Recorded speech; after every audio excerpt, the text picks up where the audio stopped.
So you wish to determine the uncertainty in your gradient, and this is going to be the second method that you could utilize. We examined in the first video how you can utilize error propagation and the gradient formula to determine the uncertainty there. Here we're going to be utilizing a different approach, and that being the max and min gradient that you could possibly have given your uncertainty.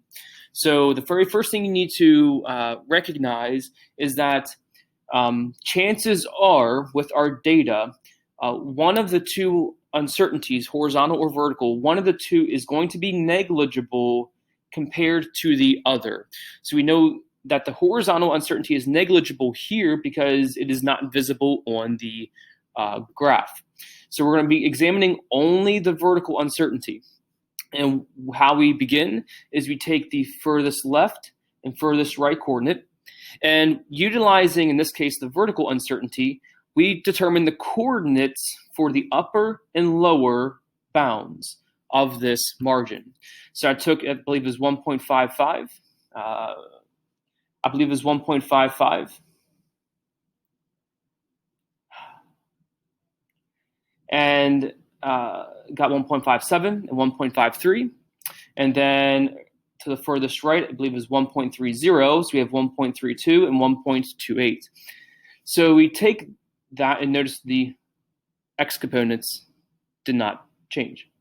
So we utilize the gradient equation again to determine the greatest possible slope and the lowest possible slope.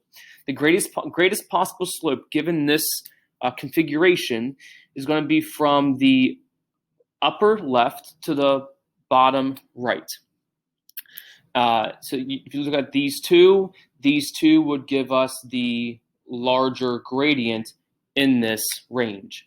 So you can see here, I took the two coordinates and calculated gradient, and we got approximately negative 0.5788.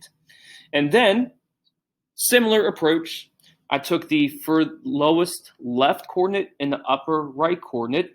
This will give us the lowest possible gradient, or the minimum gradient, calculated gradient as before, and we get approximately negative 0.4192.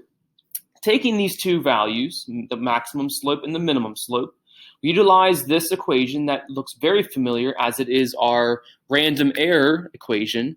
And really what we're calculating the middle of the range. So we take the maximum, minimum, the difference there, and divide that by 2. We're finding the mid-range.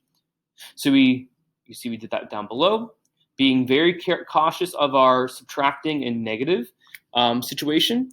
And we get a value of approximately negative 0.0798, which being uncertainty, that's what this is, being uncertainty, we round to one significant figure. And notice how we got the same exact value as we did in the previous method. So in closing here, we have a gradient of approximately negative 0.499 plus or minus 0.08. And one downside of this approach is that you do not get to see the percent uncertainty of your gradient. You do not get to see that here straight out. Also, one downside to this method is that you have to have more of a visual ability to see the maximum and minimum gradient and which coordinates you would use.